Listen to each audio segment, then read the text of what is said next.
अर्थात जीवन में जिसके शांति है, अगला व्यक्ति कितना भी आपको क्रोध दिलाए,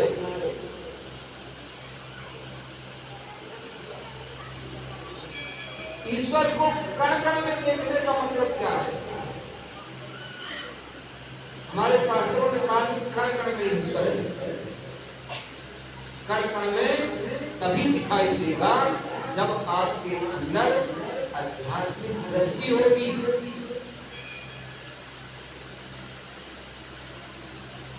और जब अंगद को पकड़ करके अंगद जब गया रावण की सभा में, तो अंगद से भी वही बोला। अब अंगद का क्या था? कहे दशकंत कवलते बंदर, मैं रघुवीर दूत दशकंत। उसने रावण ने बंदर शब्द का प्रयोग किया, तो अंगद ने तुरंत ही दशकंदर शब्द का प्रयोग किया और वहां प्रभु शब्द का प्रयोग किया।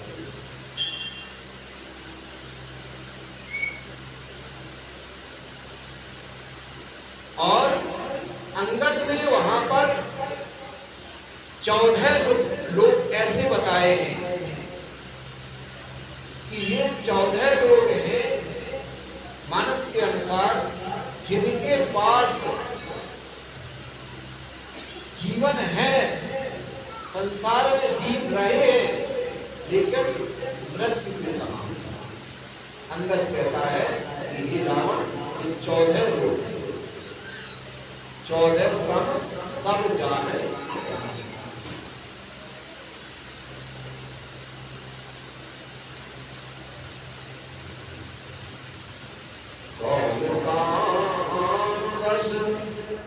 कृपण विमुना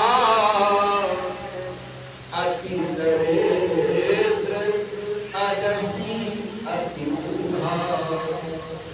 अंगद कहता है कि ये जो संकर सुन 14 लोग हैं जो जिंदा होते हुए भी मृत्यु के समान है, मरे हुए हैं। पहला कहा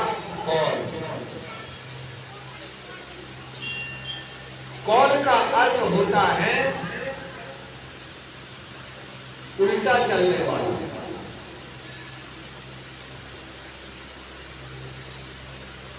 जिस व्यक्ति का दृष्टिकोण हमेशा उल्टा चलता हो, मानने के लिए तैयार ही ना हो, तो अंगद कहता है कि रावण ऐसा व्यक्ति संसार में है तो जिंदा, लेकिन वह मरे हुए की भूमिका निभाता, मरे हुए के समय। समाज में ऐसा तो एक कोई तो आदर्श होना चाहिए हमारे और आपके लिए। हमारे मन में विचार उठे और एक ऐसा कोई पात्र हो, चाहे आपका गुरु हो, चाहे आपका इष्ट हो, चाहे आपका देवी देवता हो, चाहे आपके माता पिता हो, कोई भी एक ऐसा व्यक्ति हो जहां पर जाने के बाद उसने कह दिया बस, उसके आगे ये सोचना नहीं। ऐसा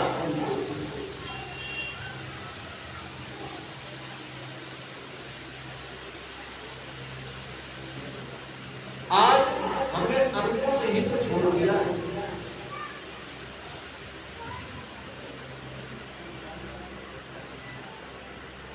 जीवन में हम जानते सब कुछ है, लेकिन मानते नहीं।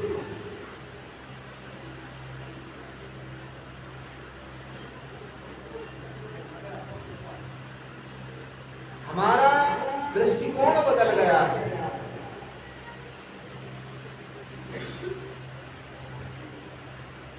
जो अंगद कहता है उल्टा चलने वाला है और वह झूठा होते हुए भी मृतक के समान है, अर्थात दुनिया में मृतक की तरह जी रहा है।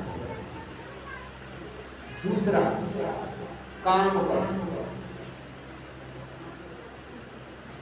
अत्यंत भोग वृत्ति वाला व्यक्ति अंगद कहता है वह संसार में जिंदा है, लेकिन मृत्यु के समान। अत्यंत भोगी, आवश्यक है भोग, भोगना चाहिए, लेकिन जीवन में जितनी आवश्यकता है उतना ही भोगी होगी, अत्यंत भोगी।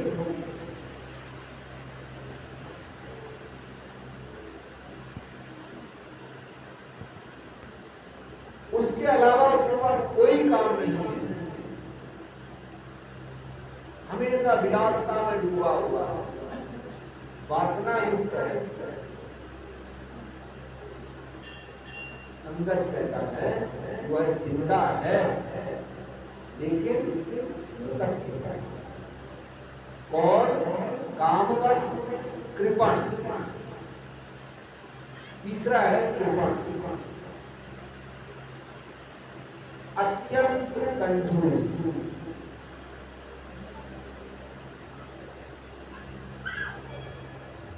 मैं हमेशा कहता हूं कि आपके पास धन है, जो आपसे मन पड़ता है अच्छे कार्य में लगाएं, दान में लगाएं, पुण्य में लगाएं। परमात्मा ने दिया है उसका धन्यवाद करते हुए दोनों हाथ खुले रखते हैं। यदि आप नहीं कर सकते हैं तो आप कम से कम विचारों का दान करें। किसी के प्रति विचार तो नकारात्मक रखिए, सकारात्मक विचार तो दे सकते हैं, ये भी एक दान है।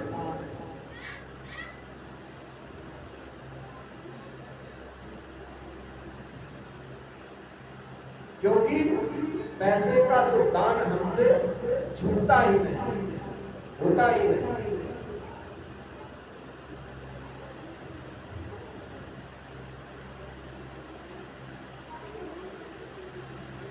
तो अत्यंत कंजूस कृपण, वह जिंदा है संसार में लेकिन मृतक के साथ। पूरे जीवन कमाया, पूरे जीवन कमाया। बुद्ध दर्शन में एक शब्द आता है अपरिग्रह।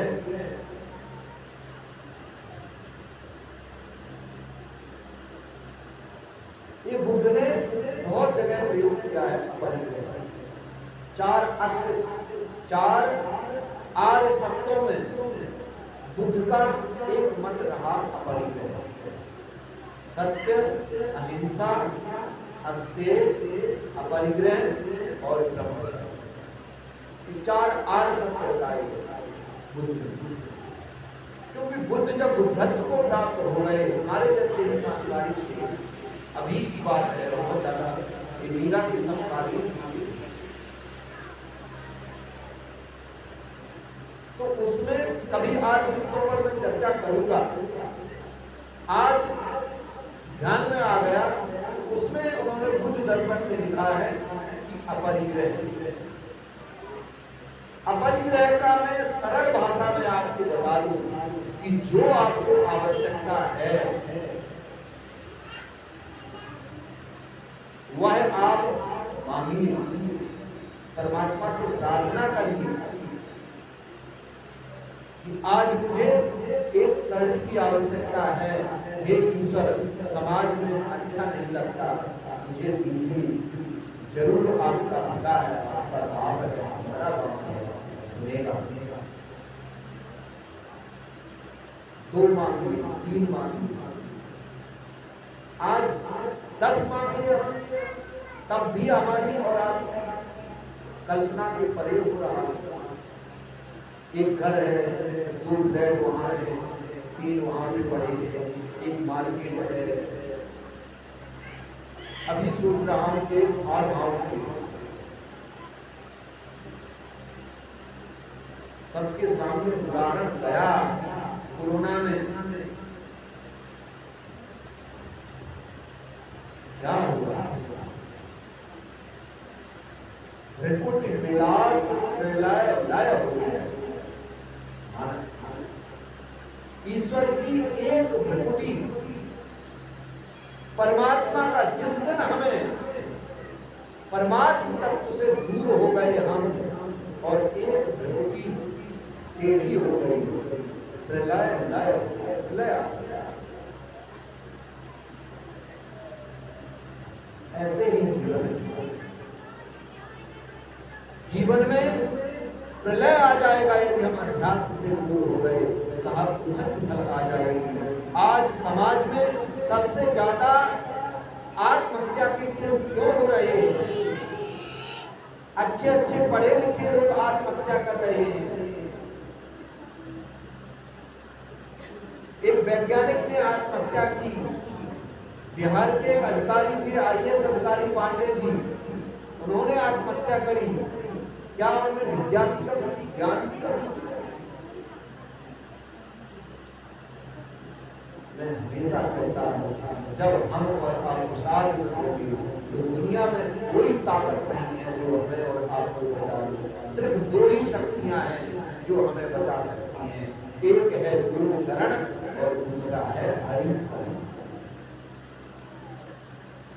यदि आप अपने गुरु के शरणागत हैं, वह आपको बचा सकता है, या फिर आपने हरि को समर्पित कर रखा है तो आपका हरि।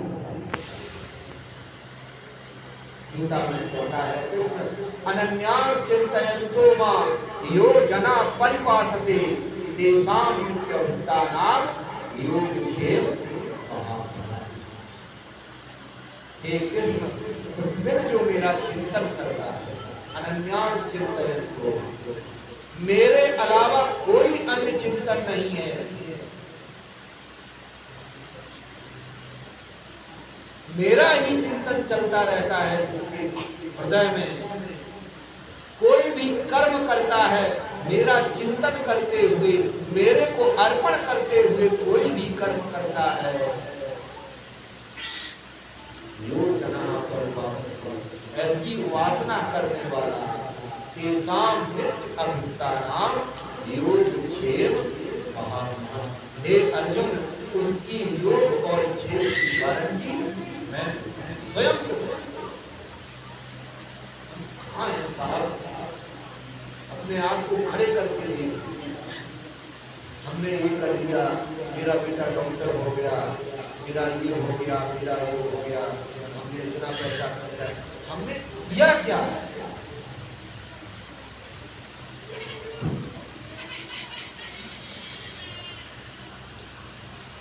ईश्वर की परिकल्पना, ईश्वर का आशीर्वाद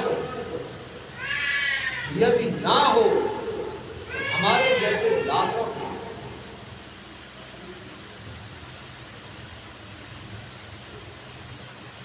लाखों हमसे भी काबिल हैं। इसीलिए मैं हमेशा जोर देता हूं कि अपने इसकी शरण में जाओ, न हर ढूंढो न घर छोड़ो, कर्म करो जिंदगानी में, रहो दुनिया में तुम ऐसे, कमल रहता है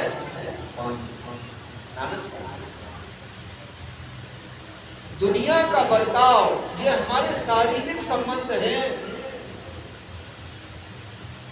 शरीर से बच्चे हमारे हैं, शरीर से माता पिता हमारे हैं, शरीर से पुत्र हमारा है, शरीर से नाते रिश्तेदारी हमारी है, लेकिन आत्मा का संबंध किसी से नैनम चिंतन्ति शस्त्राणि नैनम दहति पावकः न चैनम वेदयन्त्यापो न शोषयति। ये अर्जुन, जिसको तू समझ रहा है कि मैं इनको मार करके पाप को प्राप्त हो जाऊंगा, उनसे संबंध सिर्फ तो सिर्फ तेरा शरीर का संबंध है, आत्मा का कोई संबंध नहीं। और आत्मा सुख,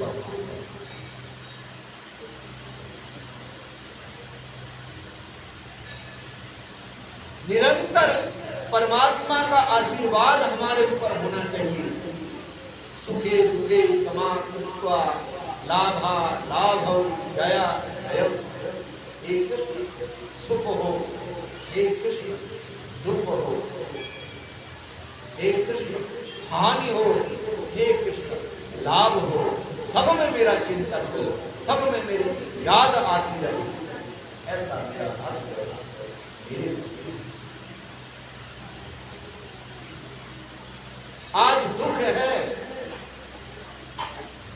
तो हमें ईश्वर याद आ रहा है, हमें और हकीकत है दुनिया। लेकिन यदि सुख मिला है, सबसे बड़ा सुख है कि हमें जीवन मिला है, अच्छे माता पिता मिल जाए, जीवन मिल जाए, अच्छा पति मिल जाए, अच्छे पुत्र मिल जाए, फिर हमें और आपको स्वर्ग में ढूंढने की आवश्यकता क्या है? मोक्ष है जीते जी।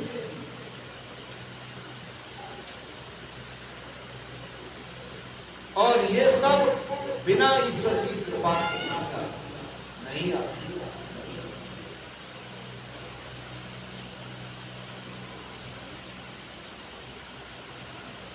जीवन भर आप कमाइए या हम कमाएं, किसके लिए?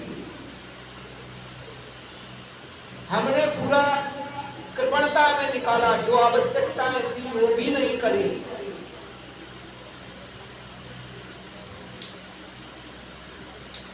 और बच्चों को डॉक्टर बनाते हैं,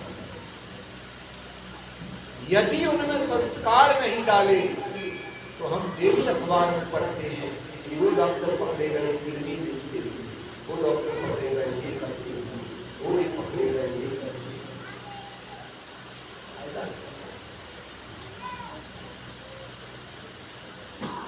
और संस्कार है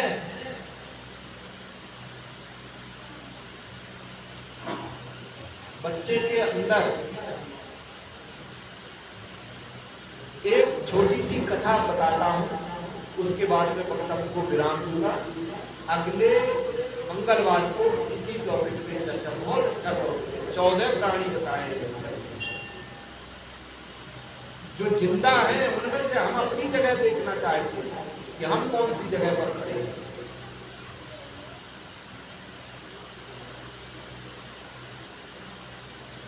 एक डॉक्टर थे, ये सत्य घटना है, इसमें कोई कहानी मत, मैं कहानी इसलिए कह रहा हूं कि पत्रिका में मैंने पढ़ा था और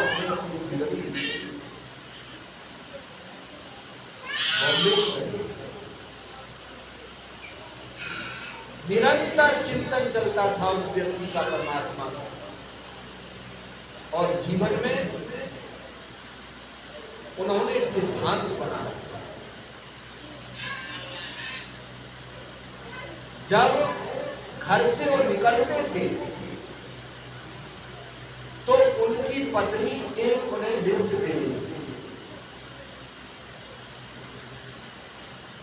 एक लिस्ट पकड़ा दिया और उसमें उस दिन की जो जो आवश्यकताएं थी, उस दिन का जो जो आवश्यक सामग्री थी, वो पूरी ब्यौरा लिखा रहता था और नीचे उसका ब्यौरा लिखा रहता था।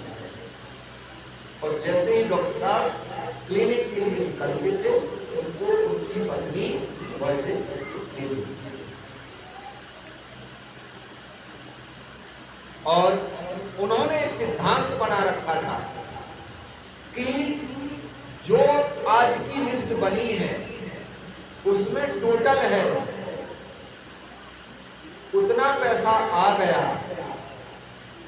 चाहे एक मरीज में आ जाए, चाहे 10 मरीज में आ जाए, चाहे 20 में आ जाए, चाहे 2 में आ जाए, चाहे 1 घंटे में आ जाए, चाहे 5 घंटे में आ जाए, चाहे पूरे दिन में आ जाए, जितनी उनकी आवश्यकता थी उतना पैसा आ गया। उसके बाद चाहे रिक्शे वाला आ जाए, चाहे खरबपति आ जाए, पर्ची फ्री नहीं, इलाज फ्री नहीं। ये उन्होंने सिद्धांत बनाया और बहुत आवश्यक है मेरे भाई जीवन में सिद्धांत बनाना। कोई ना कोई एक ऐसा सिद्धांत जरूर होना चाहिए। मैं पिछले मंगलवार बताया था मौन का सिद्धांत बनाया।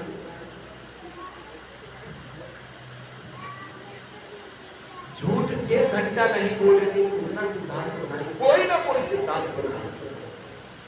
आज हरि नाम का स्मरण 10 मिनट हम अवश्य करेंगे आज से, यही सिद्धांत हमारा कोई सिद्धांत नहीं।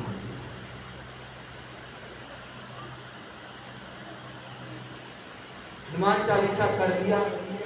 हाँ, आज जो थोड़ा जल्दी निकलना था, गेस्ट आने वाले थे, इसलिए आज नहीं कर नहीं। प्रत्येक चीज के आज खाना मत खाओ, आज नहाओ मत।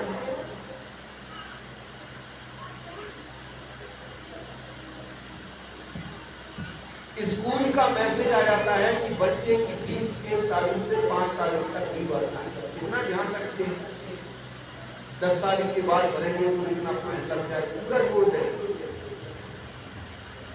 और यदि 10 मिनट का सिद्धांत जीवन में बनाया है कि हम अध्यात्म से जुड़ेंगे या राम नाम जपेंगे, राम नाम लिखेंगे या हरि के साथ 10 मिनट वार्तालाप करेंगे, तो एक दिन छूटा, दूसरे दिन छूटा, तीसरे दिन पार्टी में चले गए, चौथे दिन उनके घर चले गए, नहीं। क्यों? सिद्धांत बहुत आता। आज मैं उन डॉक्टर साहब की जो कहानी कह रहा हूं, क्यों कह रहा हूं? उनका बहुत कठिन करना बहुत कठिन है। हम तो सोच सकते हैं,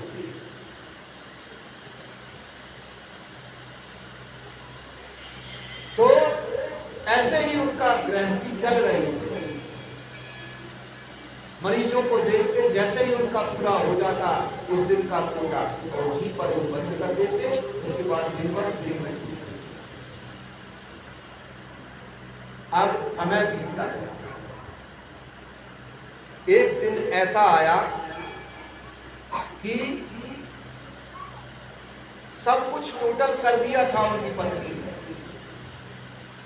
और उसके नीचे अंतिम लाइन में लिख दिया कि अप्रैल में बेटी का विवाह है, उसके लिए 30 लाख रुपए।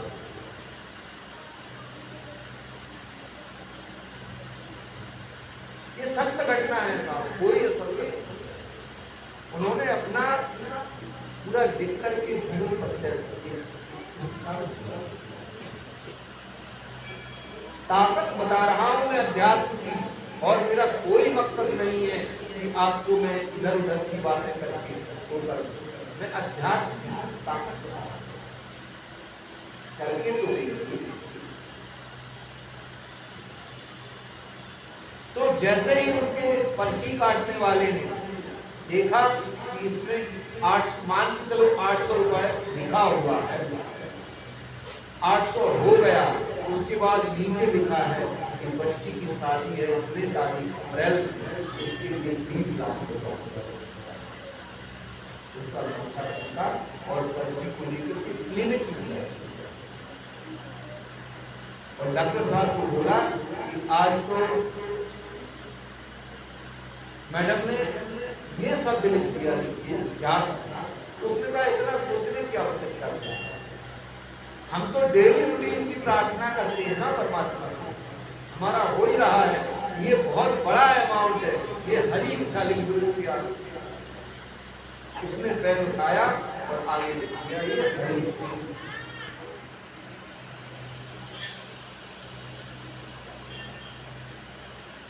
और समय 7-8 महीना थे अप्रैल के, समय जैसे नजदीक आ गया, जनवरी फरवरी का समय था, और डॉक्टर साहब मस्त तेजी में एक बहुत बड़ी गाड़ी आकर के रुकी है और रुक करके प्रणाम किया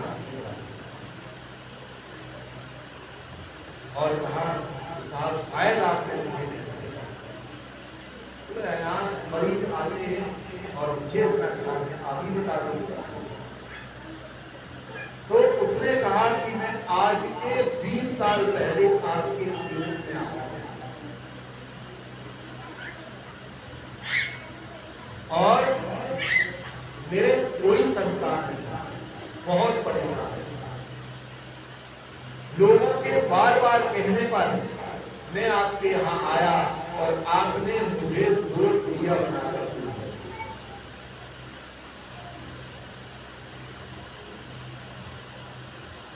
और जब आप गुड़िया बना रहे थे तो उस समय एक आपकी नन्ही सी बेटी आ गई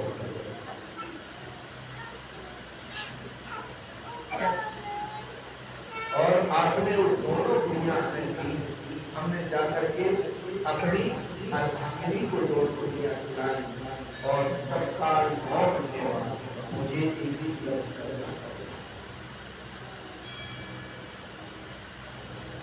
पैसा ठीक ठाक था ही, मैंने वीजा बनाया और हम अमेरिका चले। आज पत्नी के बार बार कहने पर 20 साल हो गई हैं, हमारी कन्या बड़ी हो गई है, पत्नी के बार बार कहने पर मैं आज आपके पास आया हूँ। मुझे भारत आना था, इसलिए कुछ काम से मैं आया था और आपके पास आया था। मेरी बेटी अगले महीना शादी और मैंने उसी दिन ये संकल्प किया था कि मेरे को बेटी हुई है, जब मैं इसकी शादी करूंगा तो जितनी सामान मैं अपनी कन्या के विवाह में दूंगा, जैसे एक हमने फ्रिज खरीद लिया तो डबल खरीदूंगा, एक मैं डॉक्टर साहब की बेटी के लिए खरीदूंगा, एक उनके लिए खरीदूंगा। डॉक्टर साहब, मेरा एक अनुरोध है, बाहर 2 ट्रक खड़े हुए हैं, दोनों सामान से भरे हैं, आप उस सामान को ग्रहण कर लीजिए, मेरा कन्यादान है हमारी। बहुत अनुरोध करके डॉक्टर साहब समझ लिया कि जो मैंने आज से 10 महीना पहले भी किया था, हरी इच्छा शायद आज मेरा परमात्मा वही इच्छा को पूर्ण करा रहा है, वही सत्य घटना है। इसीलिए अर्जुन डंके की चोट पे, कृष्ण डंके की चोट पे कहता है, अनन्यास चिंतयन्तो मां योजना। इसकी चिंता, अन्य का चिंतन ही नहीं।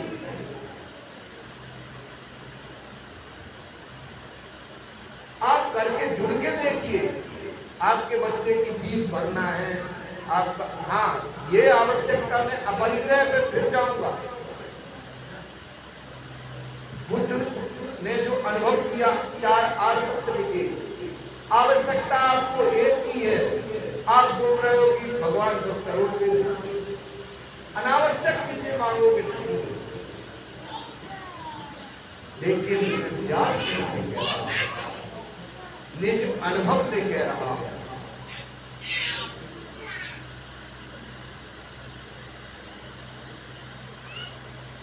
एक बार दोनों हाथ उठाकर अपने बाप के आगे फैला दोगे तो वह तुम्हें कभी निराश कभी निराश। भरोसा भरोसा भरोसा, इन दृढ़ चरणों इन्हीं शब्दों के साथ आज की वक्तव्य का ज्ञान आरती होगी। और मुझे बहुत अत्यंत खुशी है कि आप लोगों ने बहुत अच्छा शांति का प्रयोग। देखो, कोई भी शब्द आवश्यक नहीं है सबको बदल देगा,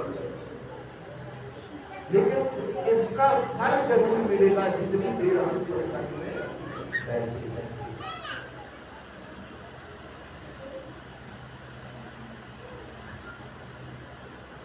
इसीलिए बढ़ चढ़ के सभी को हिस्सा लें। जो आपको हर हफ्ते समय लगे, अवश्य धर्म संगोष्ठी में, सत्संग में जाइए, जहां आपको मन का पूरा ट्रीटमेंट हो सके। हफ्ते में 1 दिन तो जरूर करिए, मन खराब है। अभी भाव से आरती करेंगे, फिर एक बार अनुरोध करूंगा, बच्चों का ध्यान रखेंगे सभी, और आरती में बारी बारी से लेकर के और अपना प्रस्थान करते रहेंगे। जय जय श्री राधे, जय श्री राधे।